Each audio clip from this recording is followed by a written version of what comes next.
Hello, everyone, and welcome to another episode of Crate Expectations. I'm here with my co-host, Celiac Sarah. How are you tonight, Ms. Sarah?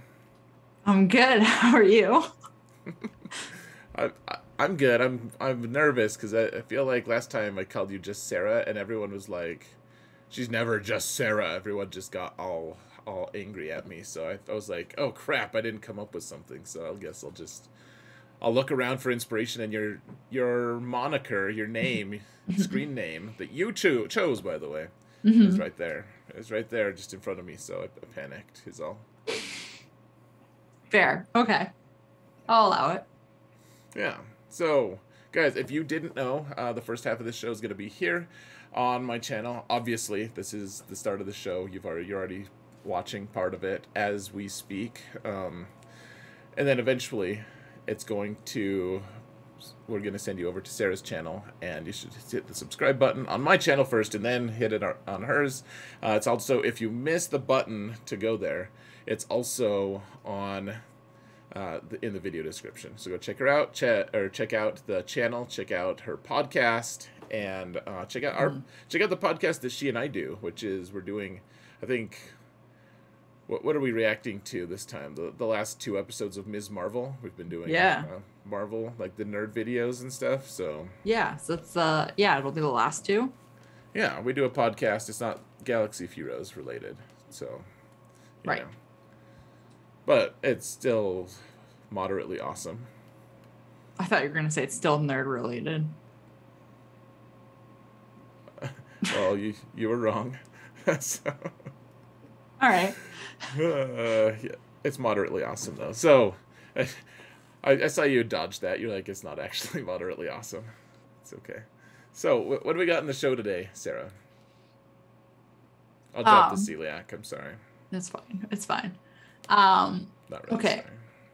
So there's not a whole lot of news since last week. I mean, they had a couple. They did a territory war.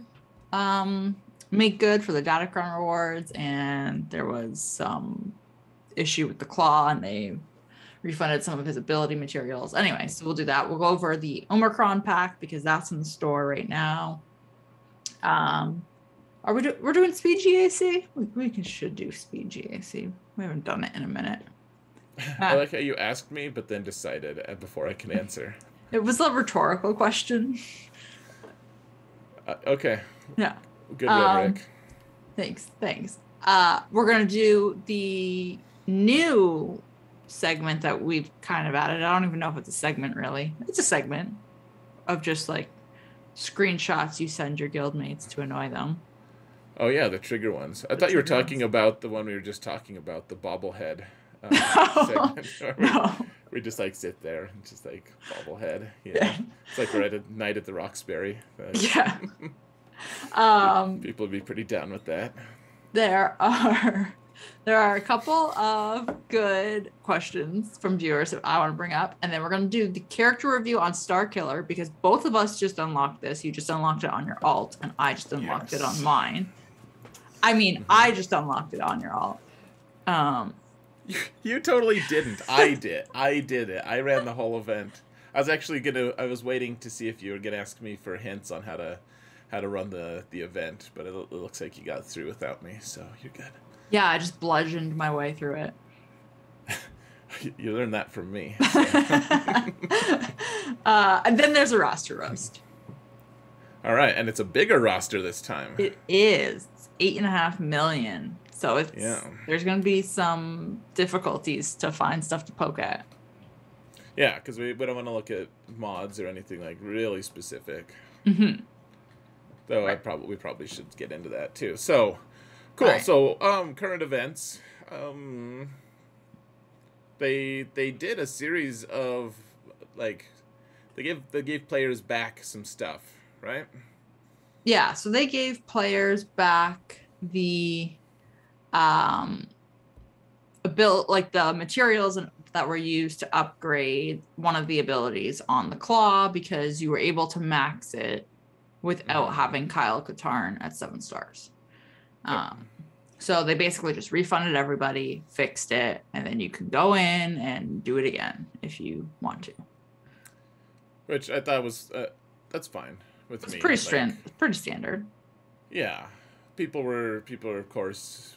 I mean, whatever. You're always gonna get salt. I just thought like one of my favorite comments was like, oh, like they can take 2 years to fix malevolence, but the second something is good for the players, like that that you can upgrade all of Mm-hmm. the things on the claw before you're normally allowed to. Like they can fix that instantly, and it just made me chuckle because they did fix malevolence, Right, they did. and it took them a long time. But the natures of the fix are pretty different. I feel like. Probably. I mean, I feel like this was, I don't know. I always say this kind of stuff and have to preface it with the whole, like, I know almost nothing about coding, minus the tiny Mhm. little bit about coding, but I feel like this would have been an easier fix than, like, this would have been an obvious Yeah. coding issue that could have easily been tracked and tweaked. That's what it seems like. You're right. It seems like that. But on the other hand, it also seems like just the easiest win they could ever have, ever. Like, because they've already have it in the game, basically. I feel like this is a trap. I'm not trying to trap you. It's like trying to trap CG here. Ooh, But ooh. Fleet loadouts. yeah, there you go. Bam. Yes. Yeah, like it seems like they could like, and people are like they just don't want it. They don't care about the player base and whatever. There are other reasons you could think that, I suppose. But it does crack me up because it's like CG would do that in an instant. If it was easy to do, they'd have just done it. They'd have done it a long time ago because they do actually upgrade the UI quite a bit all the time. Like they're always constant. They're updating things Right. to make it a little nicer. Not like crazy substantial changes, but like that. If they could get that as a win for like, they'd get so much player goodwill. From Oh that. man, so much, so much. I know so many people who make mistakes in fleets just because there's no loadouts. Yeah, it would be nice. I would like it. Please, CG. Please do that. Plus, also give us another like 500 mods each, please. Yeah, I'm getting real tired of hitting the cap Yeah, on my alt. on your alt and also on my account. On Yeah. both. Yeah, that would be nice.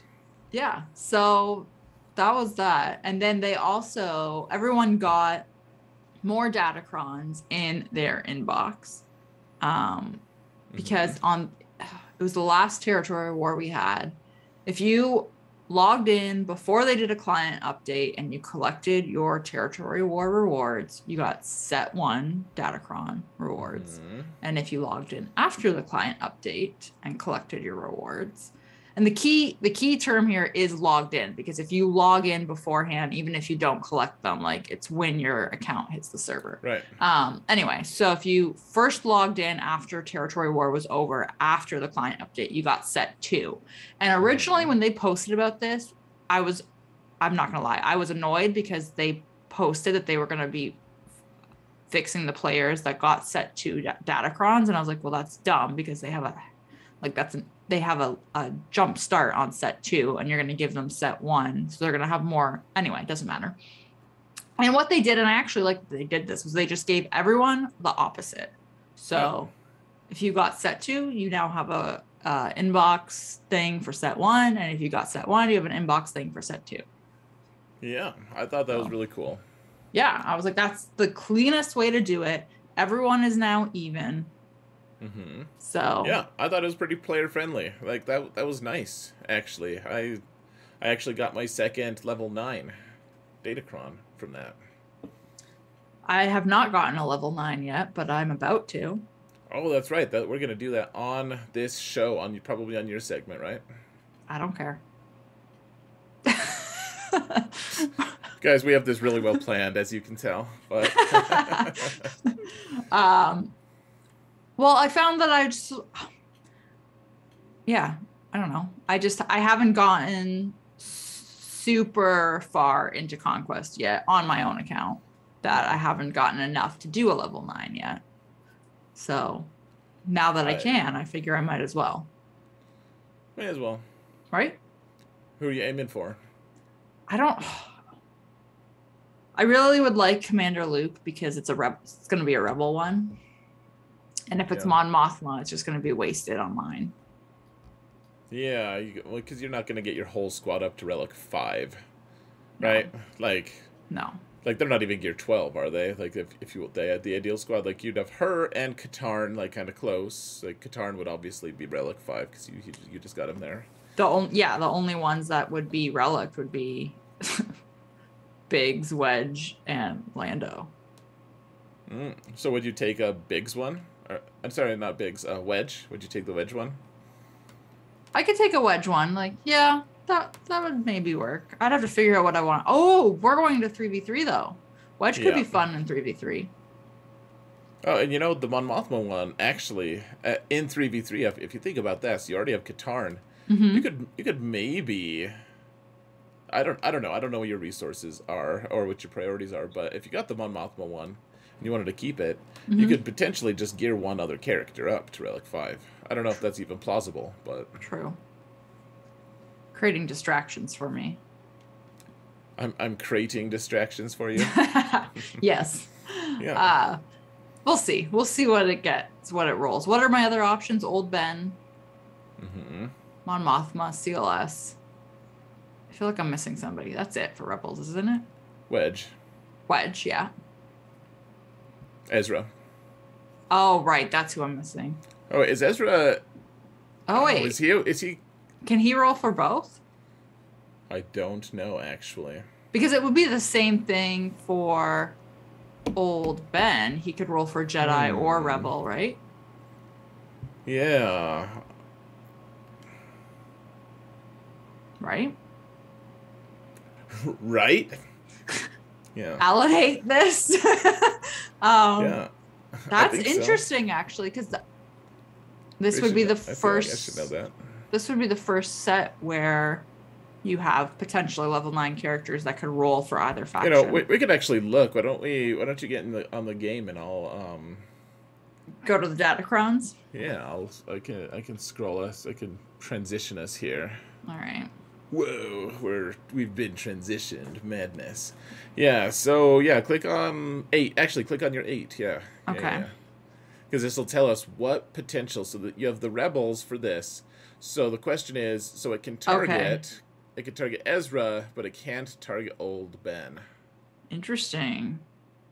I just didn't even think of that. But I'm curious if a level 6 Jedi one could target Ezra as well. I don't think so. I bet that they're specifically stuck that way. I mean... Right. It'd be pretty trashy of them to have to make us, you know, to dilute those waters, because those are the two of the weaker ones, really. Right. Like they're not terrible, but they're not the strongest either. So. Right. Yeah. Oh, you can unlock right now, it says. Yeah, that's what I was saying. I was gonna roll it. Well, frickin' roll it then. What do you got?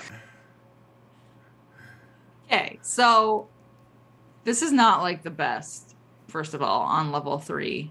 All right, what do we got? The level 3, you got light. Yeah, that's not good. You have to re-roll that. I already did re-roll it. Like, this is the crazy thing.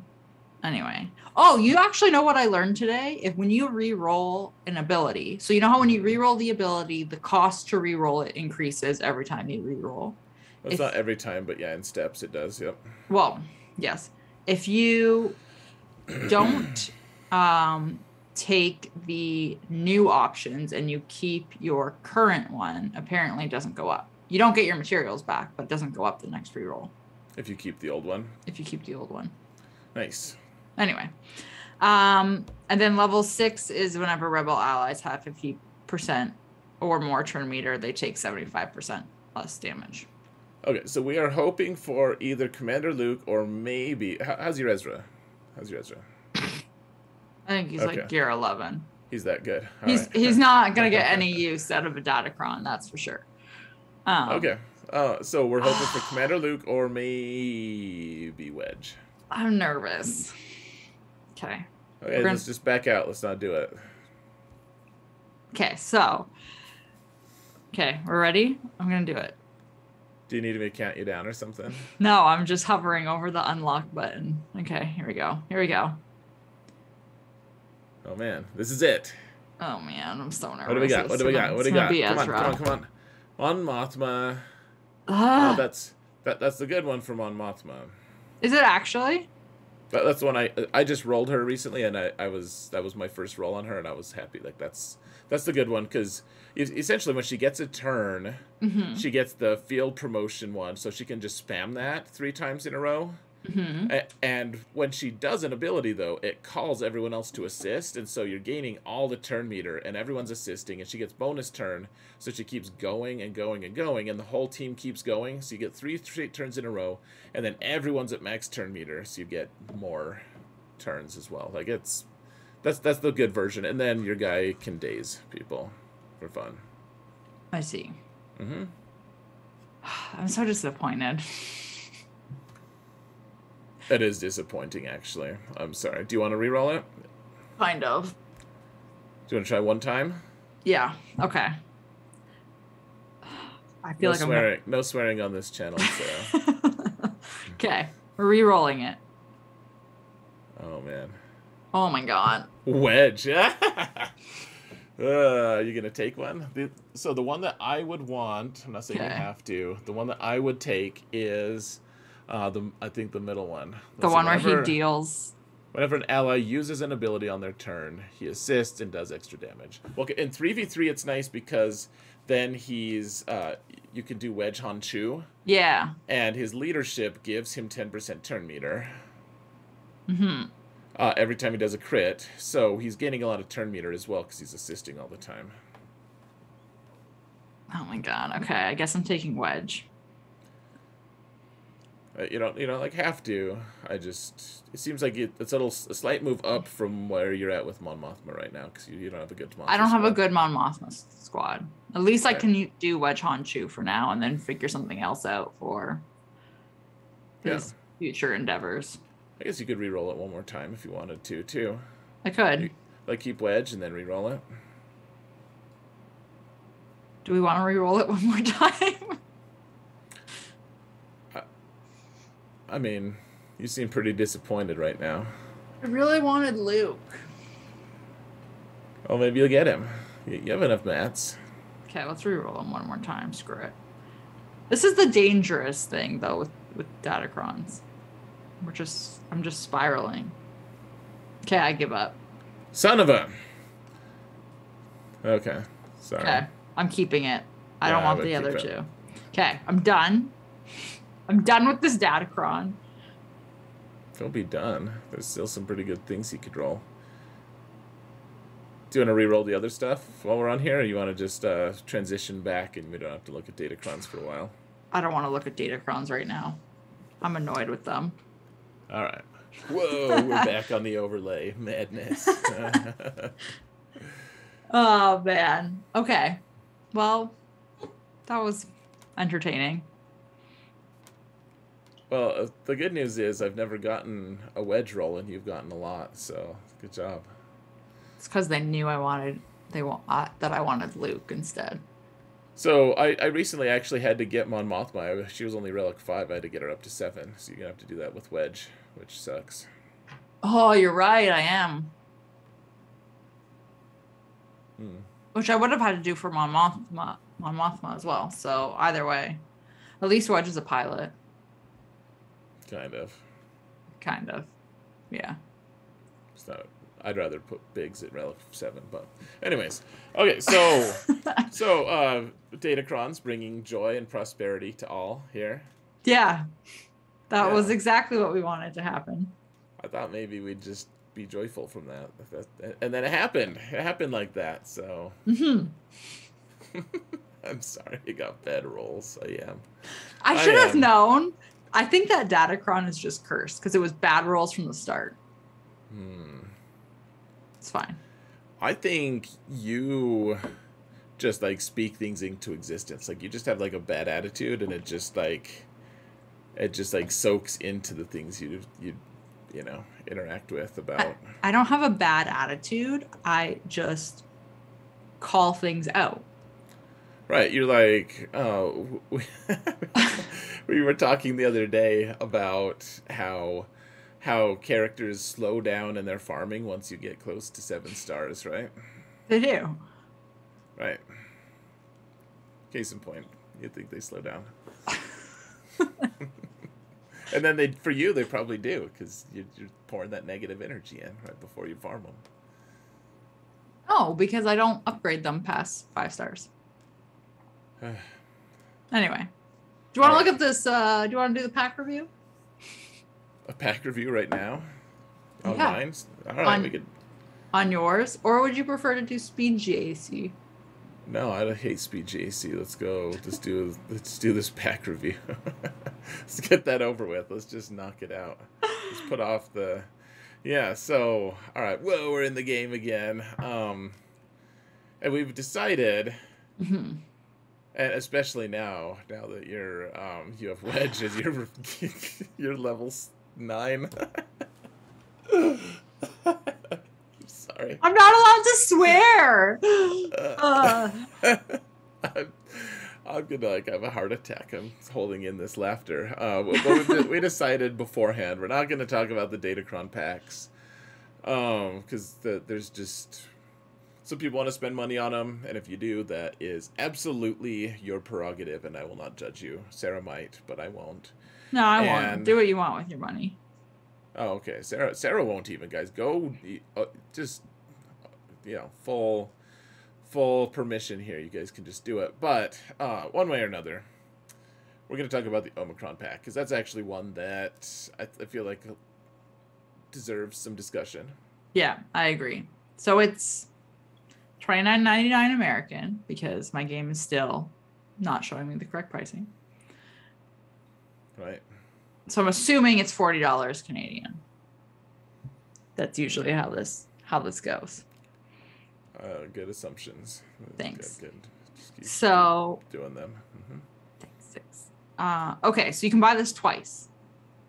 Oh, just twice. Okay. For some reason, I thought you could buy it thrice, but no. No, twice. Twice. Okay. So, what are your thoughts? Initial analysis on your end. How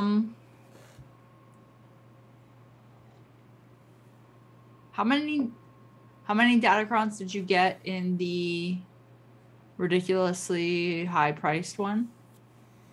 50? What?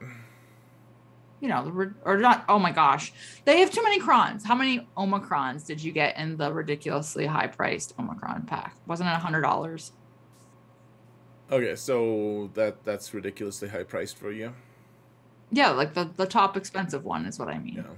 Well, because I feel like there's other ones that have been like, they're high cost because you don't get any Omicrons from them. But no, okay, so for $100, they used to have a pack. There was $100. You could get 30 Omicrons, no Datacrons, and then you'd get a smattering of other gear and things that were like had some value. Like I think there was some Chirotech and stuff in there. Right. Okay, so if you were looking at this just from a Omicron perspective, not Datacron, then this would, I think, definitely be worthwhile. I mean, honestly, for me personally, just looking at it from an Omicron perspective, it's worthwhile.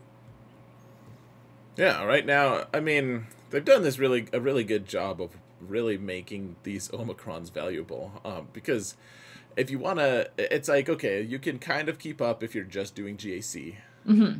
And everything. That's fine. You can keep up. But at the end of the day, you're going to want to, like, your guild is going to guilt you into, like, hey, don't you want to put, like, the Omicron on Juhani? Right. Like, I literally... You don't want to win territory wars? You don't want good things for us? I like, immediately after I unlocked Starkiller, 3 or 4 people in our guild were like, okay, well, where's your Juhani Omicron? I'm like, she's, like, gear 10. Just take a chill pill. Were you like that gif of that little girl? She's like waving her finger and Maybe. No, but that's a good point. Like if you only care about Grand Arena, then you probably have a decent stash of Omicrons. I faced someone once a while ago who I don't know if he's just given up on GAC, like really good player, but he didn't. He had all of the territory war Omicrons that were good, and 0 GAC ones, including he had Starkiller unlocked, Relic 8, all that stuff. No Omicrons, not even the unique. Just Really? yeah. Oh wow. Yeah, so like he was extreme, really good player, really good modding, and he put all 6 GLs on defense and Starkiller. It's it's a crazy match, but yeah, like Starkiller came up, I'm like, oh, like I kind of like a Starkiller team without that Omicron and GAC, you feel like a gun. In episode 1 where the droid control ship is just like been deactivated and all the droids are like standing there and the guns go over and just like push them over. Yep. Yeah, you feel like a gun, like, apparently. That was such a good metaphor. That was a great metaphor. At least it's not like a bantha, right? Whatever. So this I like this. If you want to spend money on this game, I feel like this has pretty good value for what they've offered so far. Plus, I feel like, I don't need Zetas, but a lot of people who are more mid-game and kind of want to accelerate their account could use more Zetas. Like, I recently put a Zeta on Scav Ray because the rest of my guild was doing it. We didn't even talk about it. Like, it wasn't part of a strategy. It was just like the whole guild, just like someone put it on. If someone else is like, oh yeah, I'll put one on, and like I think we're up to like 30 something in my guild that just put the Zeta on Scav Ray. So, just for fun. Yeah, so total waste for me, but yeah, and I mean, like, I think this pack for people who are in that same scenario, you're buying it for the Omicrons. You're not buying it for the Zetas. For the most part, yeah, right. I agree, but it's a little nice little boost. Yeah, like I'd rather have some Cairo tech, I think, but yeah, I don't know, the signal data and relic materials are also lackluster, but I mean, I guess it's better than only having Omicrons in the pack. All right, we've got about 2 minutes, and I want to ask you. So you're about to get Starkiller unlocked. You're also going to get Malgus unlocked kind of soon. How did you choose which one you wanted to work on first? How did I choose? Yeah, like why did you want to? Because you and I have discussed this before. Like, we're going to do Starkiller first. Because my main account, my alt account, is in the same place as your main. Because well, not that you have an alt. I guess we kind of share an alt in a way. Yeah. It's true. You don't have to sound so glum. Oh, this is where I'm supposed to say thank you, Sarah, for doing your conquest. Yeah, actually, this is a really good point because I think when we last talked about it, I was leaning towards Malgus, and I've switched. And I think the reason I switched is because one, I have either way you look at it. I have my Sith Empire relic, and I have the majority of the characters that I would put Starkiller with are relic. I think all of them are. But anyway, I already know what Starkiller is capable of. I think that's what was the flip point for me. Whereas we know what Malgus can do theoretically based off the kit that he has, but we haven't actually seen it. So I'm a little bit hesitant to put my eggs in that basket after the Grand Inquisitor. Yeah, I agree. I think it's we don't know. We just don't know what he's gonna do. The Grand Inquisitor isn't that bad. He's getting a lot of holds in GAC, but yeah, Malgus is a GAC character. He's gonna be really good, but we don't know what the hell to do with him. And like, yeah, I think Starkiller, it's like, how many GLs does he kill? Like, most of them. So yeah, definitely worthwhile. So guys, we're done with this segment. We're gonna go over to Sarah's channel. There's gonna be more shenanigans. She's gonna talk her into rolling on her failed Datacron a couple more times. We'll probably be swearing. Yeah, there'll be swearing. I'll even swear if we do that. So it'll be good. All right, guys. Yeah, click on the link if it appears somewhere, and or go to the video description, and yeah, see you over there.